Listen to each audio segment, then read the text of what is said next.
10 police officers enter a home to render aid when the occupant, the one that's injured, says get out.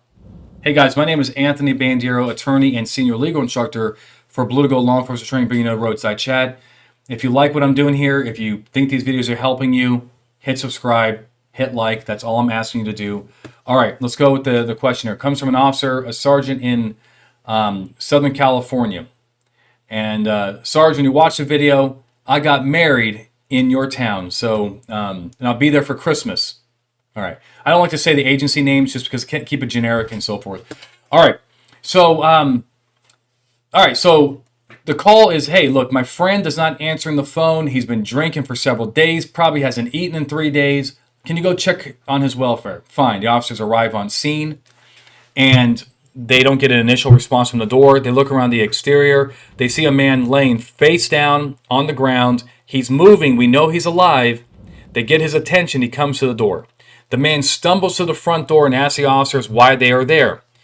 They said they can also see he has a black eye, blood in his hair, because he has white hair. So he's an older guy, and he has a blood stain in the white hair, so has some kind of head injury.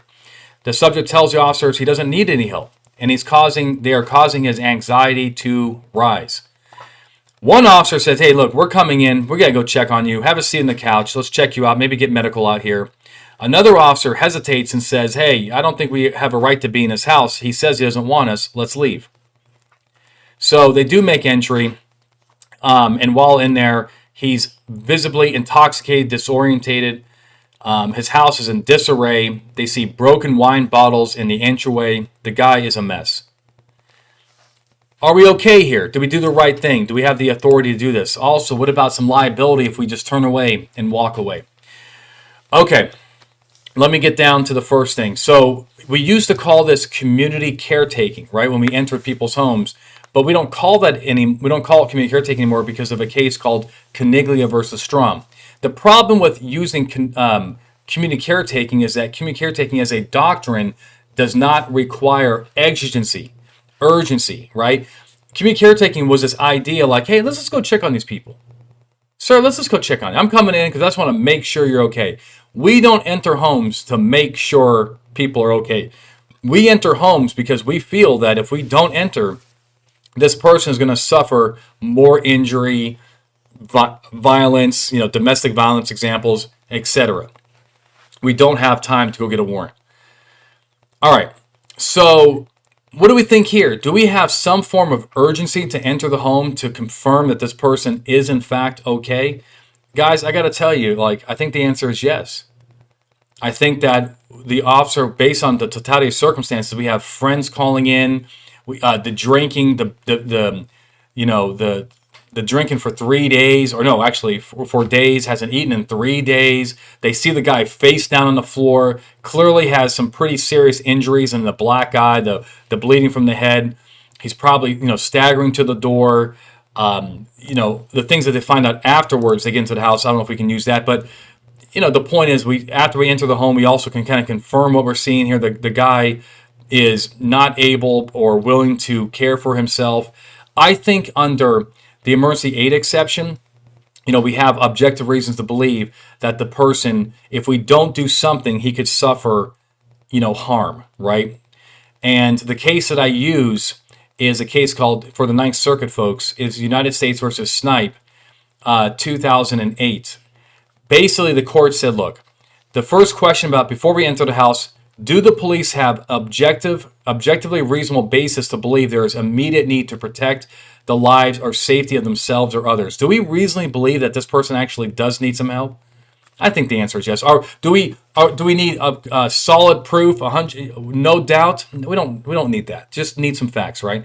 Also, the manner of scope of the entry is reasonable. Did the cops do things reasonably related to enter and help? Are they in there to try to find to charge this guy with crimes?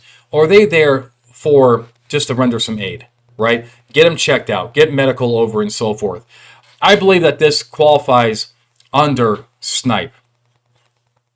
However, I do want you to know that the law regarding the failure to render aid and duty to protect and so forth. Let me just answer that. So what if the cops walked away?